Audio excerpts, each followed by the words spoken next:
BFM Business. L'actualité des entreprises pour la croissance. Le défi ETI, présenté par David Delos. Et oui, nouvelle édition de Défi ETI sur BFM Business. Bonjour à toutes, bonjour à tous et bienvenue dans l'émission 100% consacrée à l'actualité des entreprises de taille intermédiaire. Un défi ETI un peu spécial cette semaine puisque nous n'allons pas parler directement des ETI mais de l'après, de ce qui attend les patrons de ces groupes une fois qu'ils ont cédé leur part, une fois qu'ils ont fait leur part. Vous allez le constater tout au long de cette émission. Bien souvent, ils décident de devenir business angels. Ils ont l'expérience, ils ont les fonds, ils ont le patrimoine, alors ils deviennent investisseurs. C'est exactement ce qu'a décidé de faire Sébastien Forest, le créateur d'Alloresto, notre invité fil rouge. Cette tendance, Guy Gourevitch, le président de France Angels, va nous la confirmer, sans oublier l'analyse du banquier. Ce sera avec Sébastien Grandvillain de la Banque Palatine. Mais d'abord, comme d'habitude, l'actu de la semaine. BFM Business, le défi ETI. L'actu de la semaine. L'actu de la semaine, c'est un fait d'actualité qui a retenu notre attention, un zoom signé Étienne Braque. Bonjour Étienne. Bonjour David. Alors ce dimanche 8 mars, c'est la journée des droits des femmes et la Banque Palatine a jeté un coup de projecteur sur la parité hommes-femmes dans les ETI. Cette parité, eh bien, elle s'améliore ces dernières années. Oui, c'est le moins que l'on puisse dire. C'est ce qui ressort du baromètre par la Banque Palatine publié cette semaine. Depuis 2014, l'étude constate que la parité homme-femme prend une place de plus en plus importante dans nos PME et dans nos ETI. 91% des dirigeants interrogés estiment que leur entreprise prend en compte ces critères de parité. Par contre, cette parité, elle a du mal à s'installer dans les postes à haute responsabilité. Seulement 25% des PME et des ETI sont composés de plus de 40% de femmes dans leur comité de direction. Un dernier chiffre, 15% des PME et des ETI ont des comités de direction composés exclusivement d'hommes, mais pour autant l'étude constate que la situation s'améliore. Ce n'est pas cause perdue donc, surtout que maintenant, eh bien, depuis une semaine, les PME sont obligées de mettre en place un index. C'était déjà le cas pour les ETI et pour les grands groupes, donc les choses sont désormais claires dans toutes les entreprises. Merci beaucoup Étienne. Alors quels sont les outils d'investissement à la disposition des patrons d'ETI qui veulent préparer l'après? C'est le focus de la semaine. BFM Business, le défi ETI, le focus de la semaine. Et on va poser les bases de la discussion avec Sébastien Grandvillain. Bonjour, vous êtes ingénieur patrimonial à la Banque Palatine. Alors, est-ce qu'il y a des dispositifs spécifiques d'épargne, voire même de retraite, à destination des patrons et plus particulièrement des dirigeants d'ETI? Oui, bonjour. Donc, on a aujourd'hui la loi Pacte qui l'année dernière avait réformé un petit peu les dispositifs d'épargne retraite. On ne peut pas parler de dispositifs spécifiques en faveur des dirigeants. C'est les dispositifs communs, salariés, dirigeants. On va retrouver la possibilité d'épargner à titre individuel moyennant une déduction fiscale. Une épargne collective qui est alimentée par l'entreprise pour certains dirigeants, mais tout comme les salariés de l'entreprise. En revanche, je dirais que vraiment l'épargne retraite du dirigeant, c'est plus finalement la valeur de son entreprise. C'est la valorisation de son entreprise, c'est ça son capital retraite. Et à partir de là, on va trouver un petit peu deux situations de dirigeants d'entreprise. Des dirigeants qui sont peu actionnaires. Et voilà, l'objectif, ça va être de monter au capital de la structure au fur et à mesure de leur carrière. Nous, en tant que banque, on est là pour les accompagner aussi sur le financement de cette montée au capital. On entend souvent parler des management packages, des choses voilà qui sont de l'intéressement pour les dirigeants de la société en devenant actionnaires. Donc c'est un moyen pour la société aussi de les fidéliser. Et puis après on a les dirigeants actionnaires majoritaires qui eux cherchent à valoriser leurs droits sociaux dans les meilleures conditions pour au jour de la cession finalement en tirer le meilleur bénéfice, le fruit de leur investissement. Donc en termes de gestion de patrimoine, on a un petit peu deux phases dans la vie de ces dirigeants. Je dirais une première phase où on est en phase de risque, on s'investit dans l'entreprise, beaucoup de temps consommé, beaucoup de risques aussi financiers, puisque l'évolution de la valeur de l'entreprise peut être négative ou positive, selon les cas. Et puis une deuxième phase où on va céder finalement, activer un petit peu tous ses droits, sécuriser son patrimoine. Et là, à partir de là, on va parler de projets personnels, de réinvestissement dans des nouvelles sociétés, dans des nouvelles activités. Alors, est-ce qu'il y a des véhicules d'investissement qui sont préférés à d'autres? Oui, alors on revient à ces deux phases de gestion de patrimoine un petit peu. Je dirais dans la première partie de la vie, donc je suis en activité, je suis dirigeant d'entreprise, je prends beaucoup de risques sur mon patrimoine professionnel, donc côté patrimoine privé, on va essayer de sécuriser tout ce qui est sécurisable, entre guillemets. Donc on va acheter de l'immobilier, la résidence principale, peut-être de l'immobilier locatif. Si c'est opportun, peut-être l'immobilier, les locaux d'exploitation de l'entreprise, c'est un moyen de sécuriser un petit peu de patrimoine d'ores et déjà. On va faire un peu de placement financier, de l'assurance vie, des choses assez classiques. Comme on n'a pas beaucoup de temps, on va plutôt réfléchir à faire gérer ces contrats avec des offres de gestion sous mandat, par exemple, qu'on peut proposer, parce que le dirigeant n'a pas de temps à consacrer au suivi des marchés. Et aujourd'hui, avec la baisse de la rentabilité des fonds euros, il faut bien aller chercher de la performance. Et puis va venir la phase de cession de l'entreprise ou de transmission, pourquoi pas, à des héritiers. Et là, on est sur une phase qui demande de la préparation, de l'anticipation. Il faut identifier ses propres projets. Alors on pense toujours à l'aspect comment je vais payer le moins d'impôts le jour où je vends. C'est effectivement important, mais plus que ça, c'est quels sont les projets ultérieurs. Donc je prends ma retraite tout simplement, ou je veux repartir dans de nouvelles activités. Sur un plan juridique, on va structurer tout ça, on va créer des sociétés qui vont être en capacité de réinvestir avec des frottements fiscaux limités. Et puis surtout, ça va être un outil de réinvestissement pour suivre de nouvelles aventures entrepreneuriales, par exemple. Nouvelle aventure entrepreneuriale, justement, c'est le cas pour notre invité. Sébastien Forest est désormais officiellement un business angels, mais c'est en tant qu'entrepreneur qu'il s'est fait un nom. Sébastien Forest, c'est le créateur d'Allo Resto, la première plateforme française de livraison de repas, une épopée qui a commencé il y a plus de 20 ans et que nous raconte Étienne Braque. D'après la légende, Sébastien Forest a eu l'idée en pleine révision, un dimanche devant son frigo. Nous sommes en 1997, il prépare alors sa maîtrise de sciences économiques à Tours. Ce jour-là, il arrivera à convaincre un restaurateur chinois à lui livrer son dîner et l'idée va faire son chemin. L'année suivante, il crée alloresto.fr, pionnier des plateformes de livraison de repas.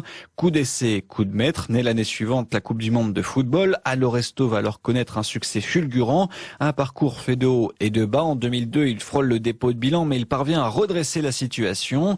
Aujourd'hui, Allo Resto s'est effacé pour Just Eat France. Sébastien Forest n'est plus à la tête de l'entreprise. Il a cédé toutes ses parts au groupe britannique en 2015.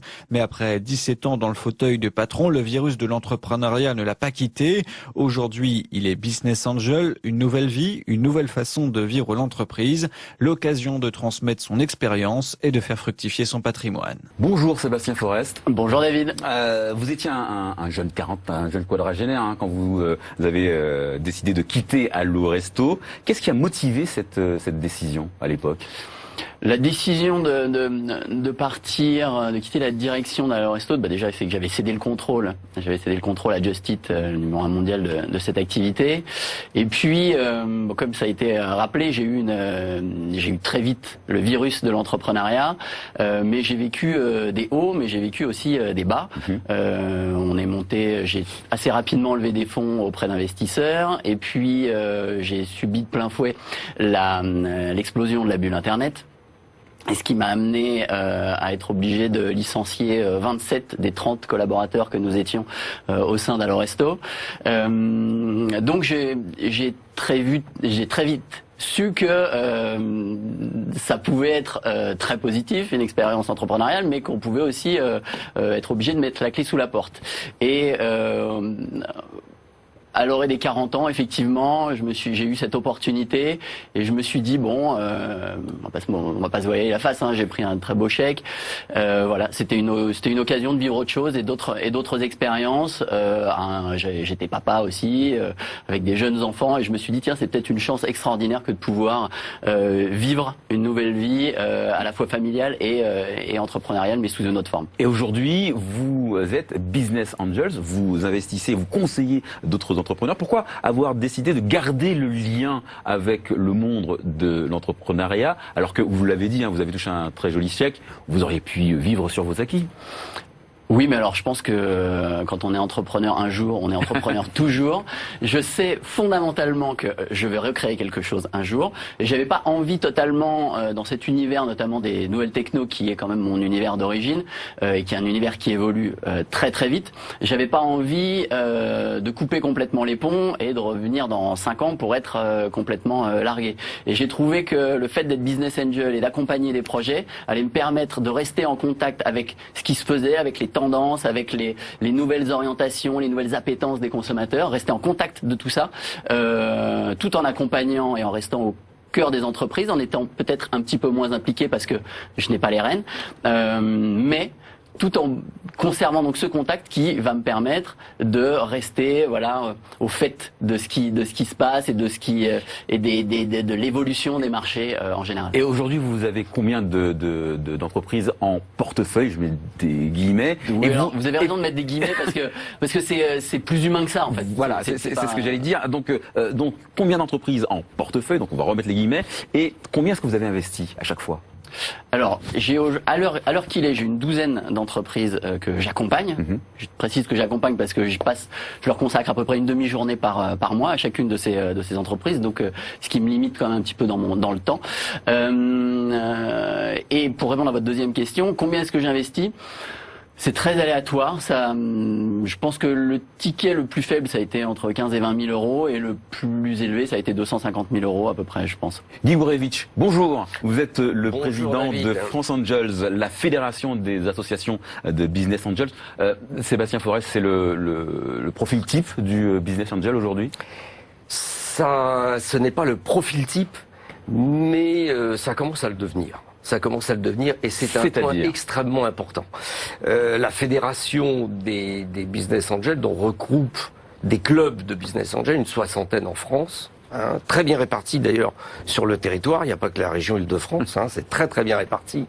Et ces Business Angels, eh bien, leur profil est en train d'évoluer ces dernières années, et en train d'évoluer, je dirais, d'un profil type tel que les clichés nous le font représenter, le retraité qui a bien réussi et qui finalement veut consacrer une partie de son patrimoine à investir dans l'entreprise. Eh bien, ce profil est en train de très sérieusement changer, puisqu'aujourd'hui, nous comptons 40% d'entrepreneurs en activité ou d'anciens entrepreneurs qui ont revendu leur société, qui ont vendu, c'est le cas tout à fait de Sébastien, et nous recherchons évidemment ces profils parce que un entrepreneur, bien entendu, peut apporter énormément de choses à travers son expérience. Et il a effectivement insisté sur le fait qu'il accompagnait les entreprises, que ce n'était pas que du portefeuille. Voilà, et c'est tout à fait la vocation des Business Angels. Alors pour vous donner quand même quelques chiffres, parce que alors si dans une émission comme celle-là on donne pas quelques chiffres, bon, on doit donner quelques chiffres. Alors nous avons donc une soixantaine de clubs d'investisseurs rassemblant 5500 Business Angels, c'est-à-dire 5500 investisseurs et investisseuses. Nous avons donc 40% d'entrepreneurs, nous avons 20% en activité ou d'anciens entrepreneurs, nous avons 20% de cadres ou de professions libérales en activité ou anciennement en activité, et nous avons 12% de femmes investisseuses, ce qui, entre nous soit dit, est notoirement insuffisant. Mais quand même, je tiens quand même à signaler que nous avons un de nos clubs les plus actifs et les plus performants est Femmes Business Angel, comme son nom l'indique. Et au global, les chiffres des investissements, ça a grimpé, ça reste stable. Comment ça évolue? Eh bien, ça évolue de façon très favorable. Nous venons d'avoir les chiffres de l'exercice 2019 que nous allons publier avec les chiffres du capital innovation et du capital développement chez France Invest. Et nous avons investi en 2019 43 millions d'euros avec un effet d'entraînement qui est de 3,5, qui est un effet extrêmement important. C'est-à-dire que pour 1 euro investi par un business angel, eh bien, l'entreprise se voit financer de 3,5 euros. En gros, nous avons permis de financer environ dans 300 entreprises dans une année, 150 millions sur des phases vraiment early stage, comme on dit en bon français. Tout début de l'aventure. Tout début, et qui est absolument stratégique pour le développement de nos entreprises. Sébastien Forest, vous cherchez quel type d'entreprise exactement? Qu'est-ce qui vous intéresse le plus? Alors, J'ai eu plusieurs phases d'investissement et je me suis planté dans mes choix et tout. Aujourd'hui, faut pas avoir peur de se tromper d'ailleurs. Ah oui, non, mais bien évidemment. Et puis, faut surtout retenir tirer les enseignements de ces échecs. Après, voilà, sinon, on fait plus jamais rien. Mais ouais, j'ai appris de mon expérience qu'il fallait mieux que j'investisse dans des métiers que je comprenais. C'est-à-dire que j'investis pas dans les biotech, dans les trucs comme ça. Ça veut pas dire que c'est pas intéressant de le faire. Mais moi, j'y comprends rien. Donc, il y a un moment, là, pour le coup, si vous investissez dans ce genre d'univers, vous n'apportez que de l'argent. Et moi, je veux apporter de l'argent et autre chose. Je veux apporter un petit peu de mon sens, de la stratégie, de l'organisation. Et ça, c'est pas possible de le faire si vous comprenez rien au métier. Justement, on l'a rappelé, vous avez frôlé le dépôt de bilan, c'était en 2002 avec Aloresto. Ce genre d'expérience, même négative, hein, ça apporte du poids à vos conseils? Je pense que ça donne une crédibilité parce que j'ai pas eu, ça n'a pas été un long fleuve tranquille mon histoire entrepreneuriale. Mais bon, même si au final, faut bien reconnaître qu'il y a très très peu de vie d'entrepreneurs qui n'ont comme chemin qu'un truc merveilleux, rêvé de A à Z où tout se passe bien, on est sur un nuage. Donc ça se passe jamais comme ça. Ça se passe jamais comme ça. Moi, j'ai peut-être frôlé des extrêmes, hein, parce que je me suis retrouvé avec le commissaire aux comptes qui m'a dit, écoute Sébastien, maintenant voilà, c'est fini, il faut déposer le bilan. Et je savais pertinemment que déposer le bilan, ça voulait dire mise en liquidation, parce que vu l'état de la société en 2002, c'était mort. Le président du tribunal de commerce aurait pas décidé autre chose. Donc c'était condamné, quoi. Et il a fallu que je trouve les solutions pour arriver à faire autre chose. Donc je pense que oui, dans la capacité de rebond, il y a dans la capacité de rebond et les ressorts qu'on arrive à identifier, il y a une véritable crédibilité dans ce que je peux dire lorsque j'accompagne des dirigeants. Sébastien Grandvillain, investir dans des startups, investir dans des scale-up, c'est une façon aussi de préparer l'avenir. Alors Sébastien Forest dit qu'il recréera quelque chose, mais pour certains, ça peut être aussi une façon de terminer justement sa vie professionnelle. Oui, tout à fait. Je pense que voilà, on l'évoquait quand on est en phase de cession, on va créer des structures. Alors certains ne sont pas intéressés pour repartir sur du risque à nouveau. Bon, eux vont se concentrer sur des investissements plus patrimoniaux avec de l'immobilier, des placements. Mais c'est vrai qu'on a beaucoup d'entrepreneurs qui, notamment ceux qui ont créé des entreprises, qui sont passionnés de domaines d'activité, qui ont l'envie, voilà, de retourner, de transmettre leurs connaissances. Alors avec un investissement qui est un petit peu différent, qui est plus de l'accompagnement, mais voilà. La volonté de s'investir dans un projet auquel on croit, dans une histoire, dans les personnes qui l'amènent. Et on constate de plus en plus, voilà, qu'on réserve une poche assez significative. Enfin, assez significative. On a sécurisé une bonne partie de son patrimoine suite aux opérations de cession. Mais faut pas mettre tous ces œufs dans le même panier. Voilà, exactement. Puisque là, on est, Sébastien, vous le rappeliez, on est sur quelque chose qui est totalement à risque. Voilà, on a des taux d'échec qui sont mécaniques et presque obligatoires. Hein, je dirais, tous les projets ne peuvent pas. Il faut rappeler que dans l'early stage, lorsqu'on investit, on a à peu près, l'idée c'est, on investit dans 10 boîtes, il y en a une qui va surfinancer l'ensemble. Donc c'est quand même, donc ça sous-entend qu'il faut quand même être en capacité d'investir dans 10 boîtes. Ça c'est le premier truc. Et le deuxième truc, c'est qu'il faut être capable de remettre de l'argent. Guy Gorevitch, vous êtes d'accord avec cette équation? Alors je suis tout à fait d'accord. On a des statistiques aujourd'hui de retour sur les investissements. Effectivement, quand on investit, je dirais schématiquement dans 10 sociétés, voilà, il y en a 3 qui vont déposer le bilan. Il y en a 6 qui vont se développer plus ou moins rapidement ou avec plus ou moins de succès sur un plus ou moins long terme. Et il y en a une. Voilà, il y en a une qui va justifier, je dirais, lors de sa sortie, non seulement son investissement, mais l'investissement des 9 autres. Mais Sébastien Grandvillain, malgré tout, ça reste une façon de faire fructifier son patrimoine qui rapporte plus, par exemple, qu'un placement en bourse ou un placement sur de l'immobilier. Tout à fait. Alors, je pense qu'il y a 2 approches côté dirigeant post-période de leur cession. Il y a ceux finalement qui peuvent avoir une obligation légale de réinvestissement, tout simplement parce qu'il y a des dispositifs légaux qui le prévoient dans certaines transmissions d'entreprise.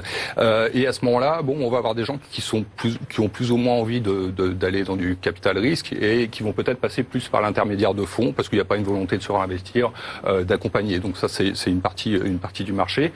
Et vous avez l'autre partie qui est représentée par vous, où là, vraiment, il y a une volonté d'aller plus loin. Et on va accompagner l'entreprise, on va faire vraiment une transmission. Donc, sur le premier côté, on cherche une valorisation financière, on cherche une valorisation, remplir une obligation légale aussi. Par contre, sur le second côté, je pense qu'il y a un côté passionné, et il y a aussi la volonté d'accompagner vraiment des projets.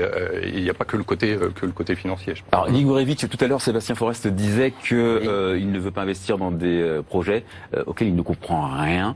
C'est une règle qui commence à devenir une généralité aujourd'hui. Oui, c'est très important. C'est très important. Alors justement, nos clubs permettent de rassembler des gens de différents horizons, ce qui implique que l'instruction d'un dossier est fait en commun, mais à la fin, si vous voulez, chacun décide d'investir son propre argent, et c'est une décision individuelle. Donc nous travaillons à la fois de façon collective, au niveau de l'instruction du dossier, au niveau du suivi, mais nous travaillons également de façon individuelle, parce que la décision d'investir est individuelle. Nous avons d'ailleurs, et nous assumons un autre paradoxe, qui tient dans le nom même de Business Angel. Nous sommes business, et nous sommes également angels. Nous sommes business, c'est-à-dire que nous espérons évidemment avoir des plus-values à partir de l'investissement que nous faisons, mais nous sommes également angels. Ça ne veut pas dire angélique, mais ça veut dire bienveillant. Ça veut dire que nous vivons une expérience humaine tout à fait extraordinaire, une expérience passionnante, une expérience d'entrepreneur par procuration, je dirais. Et ça, c'est tout à fait important, et j'insiste beaucoup sur ce point-là. Vous l'assumez, oui, totalement. Ce côté, Sébastien Forest. Totalement. Lorsque j'investis dans des boîtes, alors ça m'arrive un petit peu moins en ce moment, mais moi, il m'est arrivé d'investir dans des projets qui ne faisaient même pas encore de chiffre d'affaires. Et en fait, vous investissez, c'est terriblement de l'humain en fait, parce que vous voyez une équipe souvent jeune, motivée, avec une belle ambition, une très belle énergie, et vous dites ouais, ces jeunes-là, ils vont faire quelque chose, et donc là on bascule un petit peu dans un côté un peu irrationnel, parce que on parle de chiffres, ok, mais pour le moment il n'y a pas de produit encore. Enfin, vous voyez, on est complètement dans une espèce de flou total, flou artistique, mais qui a son vrai charme en fait. Je trouve que on est aux prémices de l'entrepreneuriat. Sébastien Grandvillain, le côté irrationnel, ça parle quand même aux banquiers. Alors, je m'inquiète.